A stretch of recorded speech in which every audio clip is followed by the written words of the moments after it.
United Kingdom gold sovereigns sewed into our flight vest in case we're shot down in enemy territory.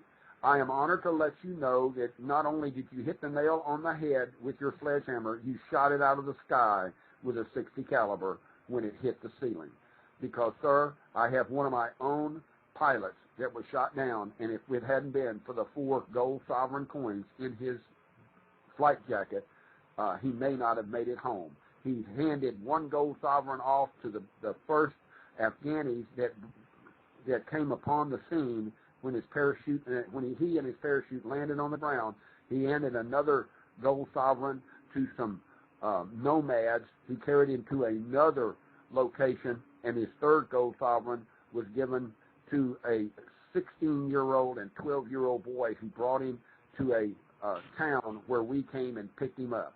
I want to let you know, sir, you have a lot of truth in what you've got to say to all of us, and I hopefully will be able to get a newsletter sent to us here in Southern California. You've got some great information. Well, thank you very much. And, you know, that story's been told in many, many different ways since the 1600s among British troops that were all over the world in the rising of the British Empire. And then other countries did the same thing. And so it's been tradition, and it saved many a life, that's for sure. I have a friend of ours, a Ph.D. Doctor in Texas. No, he's not a medical doctor. He comes forth and he wants to give out the information to Mr. Chapman to let us know and the listening audience know that the best sources of bulk ammo, all sizes, is at ammoman.com. Now, this is a Ph.D. physicist. He's not a young whippersnapper, but I got news for you, ladies and gentlemen. Even though he's at the same age as Mr. Chapman, he's not going to go quietly in the night, and he's in good enough physical shape to where he'll take them out if he has to. Again, it's bulk ammo sales, large quantities, Ammo Man, that's all one word, AMMOMAN.com.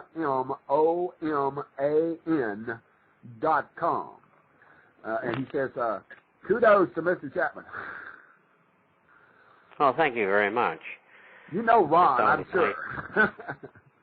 Well, you know, anybody who has had to use an M16 knows that just on semi-automatic, 1,000 rounds in a firefight could last you 4 or 5 minutes.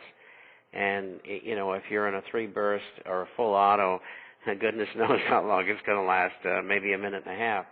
And so it's very important. And most people, you know, they have a weapon and they have 100 rounds and they think that's going to be okay, and it's not. And I know it's expensive, but it beats being dead. Mr. Chapman, I may be a coon ass. I live here on the bayous in the Caddo Parish area, and you're right. How do you tell your father, who's a Korean War vet, that 150 rounds is not enough for anything that's coming? Well, the Grand is still a great rifle, and the M14 is as well. He has 150 rounds for his M1 Garand that is bolt action. He says it's 30 years old and it shoots straight and narrow. Well, many of the time I got my thumb caught in there, let me tell you. And it hurts, believe me. Oh, yeah.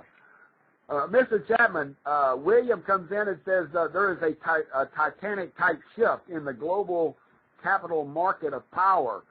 The worst financial crisis in the United States history is now appearing, and yet you're the only one talking about it.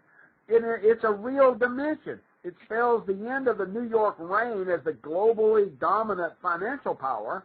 How is it that the people in New York can't see that the heart of power of the American century is going down the tube faster than Obama can bring forth his birth certificate? Well, first of all, there are other newsletters that do talk about this, but not many. And there are people on radio and that do talk about it as well. And that's great. I wish there were hundreds of thousands of more of them, and then I could retire. I don't know how happy I'd be, but anyway, then I could retire and go ahead and do other things. But that's not the case. In New York, why do they do what they do? They do what they do because they have a vested interest in the system. They look the other way. Another thing is that they speak out and they work for a firm that's in on this thing, which is the planning of wars and the raping of the American public financially. They get fired. That's why economists and analysts are wrong 1/3 of the time. That's because they can't tell the truth. If they do, they'll lose their jobs. Now, if you own your own firm, like I did for many years, I can say anything I want. There's nobody going to fire me. But most people on Wall Street do not have that opportunity. What they must do is go along with the flow. It's the same thing in law enforcement. I mean, you can have your own thoughts, but if they say they're going to federalize law enforcement and you argued about it, well, you'll be given a lesser job or you won't get promoted. You may get fired, or they'll, find a way to get you fired. Ask Jack McGlam. He'll tell you about that.